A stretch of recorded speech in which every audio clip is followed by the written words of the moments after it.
you pick full count, you pick returns. I created a returns location, so you just pick returns and just scan and submit.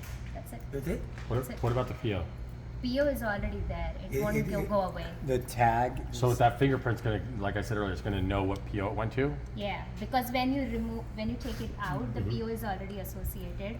What happens if the tag is gone? If the tag is gone, It gets ripped off, right? They take it to the job, it gets ripped off. it right. won't scan. No, but we'd have to create a new tag to put on it. Yes. But then would we But have to it still won't be associate- associated to the PO, will it? PO. No, I can talk through that process, but assuming you have the tags that you need, Right. and you can just go to returns, scan, everything will show under new bucket, because you should not have an expected count in returns, because it's always 0. So everything fall under new bucket. So there is a new bucket here. So just there's a new, it will just fall under new. You just validate, you can click into new, it will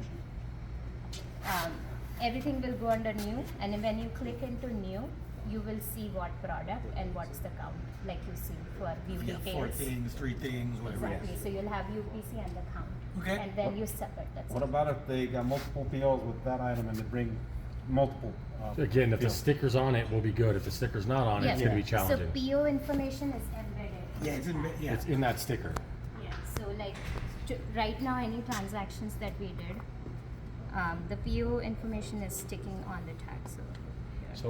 So this Right, but what if they have multiple POs with the same part? It doesn't matter. doesn't matter. Yeah. In this tag, Fern, You Serialized. scan it, in it this goes. QR code, it knows what PO is when attached to you it. scan out, it goes, that QR code has PO 1, 2, 3, 4. Yeah, it And if already this is one, associated. yeah, so if they have 3, it goes, this one was from this PO, this one was this PO. I have a question. Exactly, Can yeah. can we make it so it's just like the outgoing process where we have to manually enter the PO?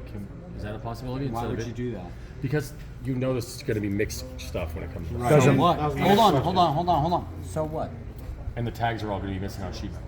Okay, so if the tag's missing, there's another process that we have to do. But if there are tags there, right, and there's 175 items over there that 130 have tags, he can scan those 135 items, hit return, and all of them will individually get returned to their original POs. I agree with that. Okay, but what's the difference if you just scan it all and then just type 1, 2, 3, 4, 5? Because now you have to Because type what in the if PO on 170 Oh, items. well, why you don't have to type 100 POs when it goes out? There's one PO for all of those things. Yeah, but what if you have 170 different POs? What if No, they but- return No, they're going to separate it in buckets. That's the great buckets thing. by people? Correct. So if they have a guy who's returning 7 items from 3 different POs and another guy turning 4 items from 2 different POs and another guy, he's gonna have 9 different POs with It's 27 going to be items. 1 bucket, 1 PO. 1 bucket, 1 PO. No, not 1 bucket, necessarily. 1 PO. Yes, it is. What if, Okay. what if this guy's on 3 jobs, so he's got 3 POs, and he's returning stuff That's from not all how 3? they said Okay, even if they didn't do it, even if they did it like that, right? One job. Why would you want our guy to manually insert a PO if the PO can show up automatically? Why would you want the So you, manual? but what if you can't edit it? And what if like other You things can work? edit it. The She's gonna PO? show us how to do everything. So we can edit the PO. If you Yes, but have why to, would you can. Okay. But why would you want to edit the PO if I the- just think it's like an easier process if you just type in the PO just the same way you do on the way out. No, personally. if you typed it out on the way out, that item will always be associated to that PO. I get You it. know when The our tag will be. yeah. So well, you know how when someone buys a separate, thermostat, and they bring buys a me- thermostat, and they come back and they Say return half of that it. stack When we hit and return, multiple POs the last separated when you 15 scan it? invoices Yeah, I mean, pop TGI, up, we and have we to have to select manually one. choose. This one's going to know because it has a fingerprint on that RFID tag. I So get it. why, if we had the opportunity to do that, Messed up my power cable. every time someone returned a thermostat, and we knew what invoice it was originally billed to, why wouldn't you want to return As a long as we have proper the ability to edit, Altogether. then we'll be good. I just thought it was going to go is like, that nope, gonna this is what it's doing. separate Always have the ability. And then, I have a question. You will just return So everything. once we do the return through I'm not here, gonna go to a PO. what do we have to do next to build them back? Do we have to do it? So in GDI, that'll create a return PO, right, Mike? Return invoice. Yeah. Yeah. We should do the same thing, Yeah, it's gonna and do then we the just same gotta thing. review, Yeah. submit, Ship ship confirm. confirm like normal, blah, blah, blah, done. So whenever you do submit, it will generate a report, and I can set it up such that it has a PO column in it, so that you know the PO and the user. User will be the same user. The PO is not changing, the user is not changing. It stays. It's in the report, and then you can process it however you like. Okay, so we just gotta go with Mike. Yep. That's it. It's as simple as that. So now, that- if the tag is I missing, mean, that was the question, like what Steve says. if they bring me in 10 of those bags from multiple jobs and they throw all in one bucket, is this gonna separate it to? the Yes. Yes. Yes. Why are you going like this? Yes. It'll separate to all the different No, POs. It is a tough, but those It's already tags of all that associated. metal, I You guarantee will when they go to a see job and they it- come back, like when you're 90% of them are scanning, gonna it's miss. not- No, Like, but that's this not. is Hold PO, on. but in the She system, is the going PO to go for information missing is tags. there. We are Yeah. currently talking about if there's tags. So they could bring back 27 items from 27 I agree with POs. just, if there's tags, let the technology. See, sometimes they're gonna bag, Yes. they're gonna If say there's that not they tags, do we need to 3 manually jobs be with able to that, do 10 in Yes. each job. As long as we But can. that's- But you're Bring not back done. She said she's going to go through one the and no tag 5 process. each job. Because you're clapping and going like this, you're That's what I jumping was ahead. thinking. I'm We there. don't I know know, but which we're PO getting I'm gonna to go it. here. She No said one's if gonna there's- like that. Yeah, but she said if there's no tags, no problem. We have a process for it. So let her go 10, through 10, it. 10 and 10 allowed, and I get different quantities. And these guys throw them all in one bucket. How's that? There is a Separate, how's it gonna sign it? Here. Yeah, so every sample report. Yeah, I'm pulling that up so that it will make So this is easier gonna, for this you. Yeah, is gonna attach to the PO when it goes out. Yeah. exactly. Okay. So even though Come, they have pay the same attention, SKU, guys. Pay attention. Pay Team. attention. like a So- Honda Civic, for example, there still is a VIN number to that Honda Civic that you So can this track its whole will, history. that will attach it to the PO Exactly. that's coming So back. think Exactly. of this as a returns report that gets generated. It will have the item type, description, serial number if applicable. It will have the PO number, user, everything. Because this transaction was done earlier to associate a user and a PO to a specific tag, that data stays with the tag. Right. And so when it comes back, that data is still with the tag. And so when you submit it, this report gets generated and it has the PO number and the user information. So like when it gets processed, the PO information is already there. You don't Basically, need the to PO provide it is again. attached to this Yeah. tag. Forever. So when they come, Forever. So until the next time they go out. Exactly. Yeah, Correct. if next time it goes out, you will do a new Update the PO to it. And it'll just stamp it again. It'll be like a tattoo on it. Exactly. Each Yeah. So tag is it is That's how getting it's separated POs when it comes back, So- if they come back in a bundle. Right. So you Yes. can return Yes. 27 items to Okay. 5 different POs So we in one. understand that, we all agree with that. Yeah. Now let's talk about if it doesn't have a tag when you return it, we're gonna Yes. create a new one. Yeah. So you can go to Xemelgo and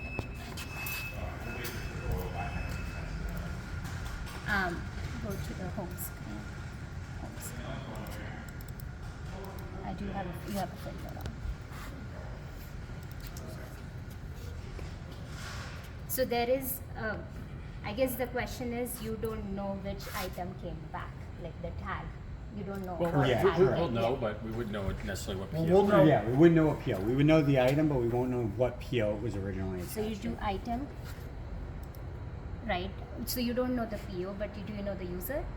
No, The item Brought number. back. We know all the item numbers. Just in no, the we item. know our part numbers. Right. We No, no. wouldn't know the user per se or the PO is associated to. Right. So if the tag is gone, I think it's because you don't know which tag was it.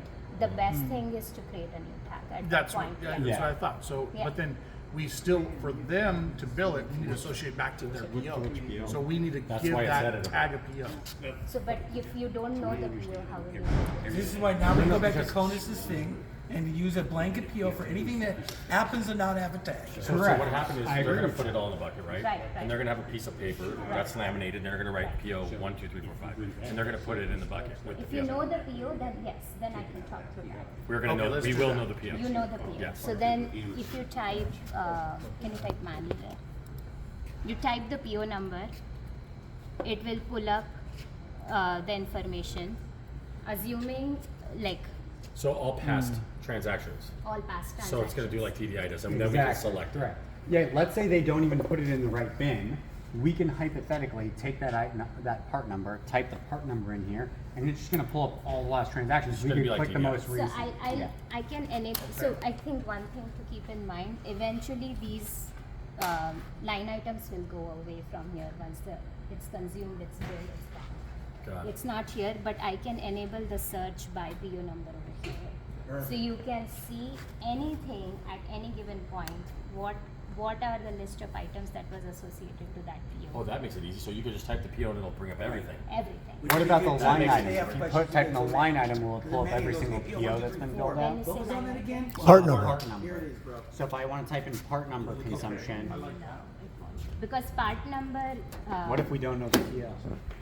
then user is another option, but that's it. Then if you don't know PO, you don't know user, you just create a new tag at that point. And then just return it in To a as blanket a. PO that they create, it just says I have a return, question. that they agree upon. So, alright, we found the PO and we see the 2 RFID tags associated to that same item. Let's just say we're gonna reprint, right? We're gonna reprint one of those tags. But if that other tag is still as a duplicate outside in the field and comes back, is there a system that's gonna red flag it to say, hey, these 2 RFIDs Already been returned. have one's in the system already here? Is there like a way I to think clash? like we can write this down, but if a PO has 5 of the same product and you don't know what it is, best to just create a new tag. Create I a new think. tag. Yeah. Because you're gonna have that possibly an overlap if they return that part. Yeah. And then what we can do is I can set up a rule, because you guys tell me how often you are gonna do the inventory. So if you say that, okay, I'm gonna do inventory every week, and then anything that doesn't get scanned during inventory for say 7 days or a month, I can like kill that tag and then tell you what I can do, so that you know that there was some discrepancy somewhere that happened. I guess I'm talking worst case scenario. You Right. got a return, right? You don't know what tag it was. Right. You created a new tag, right? And that original tag is already invoiced, right? It's gone. Right. But you are not returning that original tag at this point. Correct, because you're creating a brand Because new you one. lost. Yeah, you. Yeah. But that's I not don't gonna think get that invoiced. matters. Yeah. I don't think it's gonna get invoiced to the, or No, credited I to don't the think it customer. matters. Let's say in the scenario with metal, right? Because metal is going to be the big culprit when they tear Yes. that tag off. It just rolling around the truck. Let's let's say they have their little PO bins over here, and Fernando and Manny go over there, and there's 3 pieces of metal accidentally lying on the floor. The guy went to toss them in, they hit the rim, they ended up on the floor. Now you have a TY and 290s. If we just create a new tag, Kaneo's going to get a credit. The only error on Kaneo's side is that the job cost is going to look like it was a Slightly higher. 290s and a TY higher. Right. So the amount that's going to happen is so negligible that even if that tag is still out there, not out there, wherever it is, if we create a new tag, we won't create any discrepancies in Xemelgo because we just created a new tag, right? We didn't credit any tag. We just Correct. credited the item. Yes, And I think that's probably the right move. but we're not crediting an item, we're adding that item into inventory. Yeah. So there's still another process that needs to happen in DDI manually to create that credit, because See what he's saying? Zemelgo is just adding into stock, because we're creating It's a new not item. actually. it's So not the actually return creating a- page is not- We it's can not add a connected. PO field in the onboarding if you want. But I don't think it's creating a credit. We can Yeah, add a it's- PO no, field it's- here, it's so just- that you can type You in have the, to when you are still doing do that process, credit. you add in the PO number. Does that make sense? Jesse? We still have to Hold on, I manually want enter her a credit to- in DDI. Well, no, you have to ship confirm the credit in DDI. We This gotta make the creates, rotate.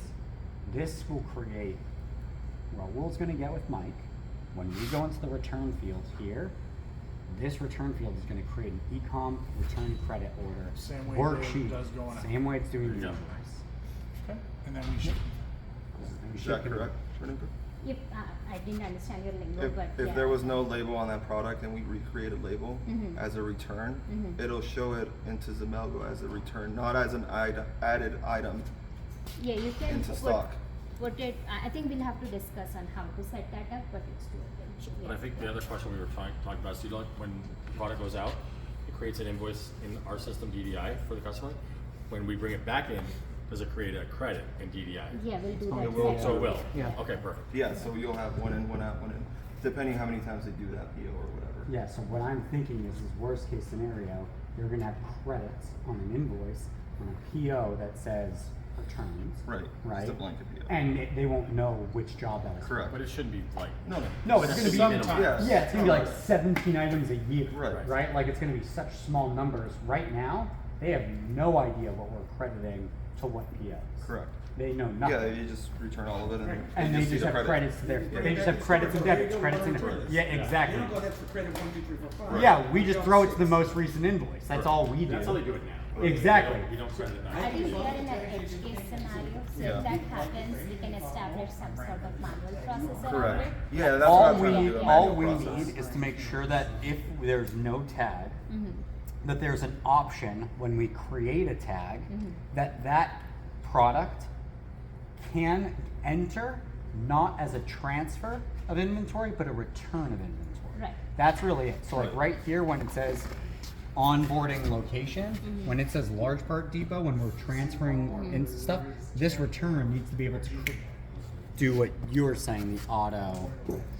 Yeah, we'll have, or I can add a field, which is you will only populate when you are returning a field. So you will see that getting populated. Yeah, and then Something blanket. something. But just come up with something like that. Something like I can add a field and you should only populate it when you are dealing with that scenario, so that you know what it is. And then that tag is usable. Right. Yeah. I just want to make sure that when we print a new tag, As a return. as a return, right, the intention of it is a return, meaning they've already paid for this item, we need to give them money back. Right. I need that something in Xemelgo gets transferred over to DDI to create a -1 invoice. Yeah, I think we'll have to talk through that. So, only for the RIP tag scenario, I think we need to come up with the process. Right. But otherwise, I think just the return report can be processed. Yeah. And then, like, I can discuss with these guys what is possible, and we can come up with some plan. Yeah, because that's the thing that's most important, is that when we bill stuff out and they do PO association, a PO association might build some connectivity that allows for DDI to then ship confirm. And the same thing on the return side, when things come in on the return, might build some connection that then creates a ship confirm negative. Oh, okay, I think I have an idea. So anything for which the tag is ripped, you can come here, print a tag, take it back out, just follow the returns process on it, and that's it. It will generate a report. It's automatic. It's done. But it won't bill them out when they take it out. That's Then what do you? Oh, If when I they, print the tag and I go out, is that going to bill them? because it's like as soon as it's getting created, or you do it here, like we can figure out what space you should and you should not do, because it will consume it if it's done after 10 minutes. So we don't want that to happen. So it has to be right away. Yeah. Within that 10-minute window. Yeah. If not, it's going to snapshot it as. Right. So in you can here. print the tags, keep it here, bring the handheld, you reduce the power, do the returns, Return. submit. That's it. Yeah. Gotcha. I like that. Yeah. All right, I would like to see that happen. We can do it I mean, now. we could do it right now. Take a couple of tags off. I want to see a credit. Oh. Oh, well, Yeah. that's not. That's not That's set up. not set up. Yeah. But I think it's like what I mentioned should work. Right. Yeah. Yeah. So are we holding off on credits for now? That's what we're saying? Well, no, we still got to credit everything in here. Yeah. But yes. Oh, before we write. No, so I just mentioned that for the RIP tag scenario, we'll print out a tag here and just follow the returns process on that tag right here. Right off So the At bat. a low even power. though, Yeah. even though the system has never seen it scanned out, it will accept it as a return. That's what we. Yeah, that was that's Well, it had to a have seen it rare out. Correct. Situation, but all, I think if I keep the process consistent on how returns are happening, it doesn't matter if a PO is associated to it or not, it will process it. So it will go through returns, there won't be a PO associated to it, so on your end you use a blanket PO for that. Yeah. hopefully on the returns we'll have few RIP tags. I know that That's here's the cool thing. He's gonna have to re-tag it, but the fact that you can look it up by the PO if they're doing what they're saying they're gonna do, he can type in the PO, he can manually take a thing because there's no tags, and he go that, and that hit return, it's done, and then he later can go back and hit his tags. We could also use polypropylene or permanent labels, which would be able to get less likely to fail too. I think if you would process the flag tags returns are together, polypropylene down. lot of Yeah, times if you did, you just see how often of an occurrence it is. yeah. Hopefully what will happen is they'll have Then we know how many 27 different items on the options return. to pull. Yeah. I don't think it'll be as big of a problem. No, but at least we got a workflow for it. It makes sense. right? Oh, for sure. They always do. Yeah. At the end of the day. Yeah, that's when the items all purchased here. So if they buy any other branches, that rare occasion, they want to return it or something. Yeah. We're gonna have to see that. That will go into their small parts depot if they end up wanting to use it again. Like if you guys buy something from the shop, I don't know. The guy goes over there, buys a motor, and then you want to return it, but you don't want to go back to the store. It's not labeled, so you can put that in your small parts depot as a motor you can use, or we can print out a tag here if it's a motor or something that you'll use, and we can return it here manually. But I think whatever returns you get back tonight or tomorrow night, let's wait for all of us to be here to do that returns together. We need to get with Mike ASAP. Yeah. Because that's going to be the one thing we need to make sure is they get their money back. Yeah, well, the report's going to be there. It's just not going to be automated through DDI, so we can manually do it. But Yeah. yeah, automating it. It'll just be like the government. Charge you the day you want a refund, that's 6 to 8 weeks.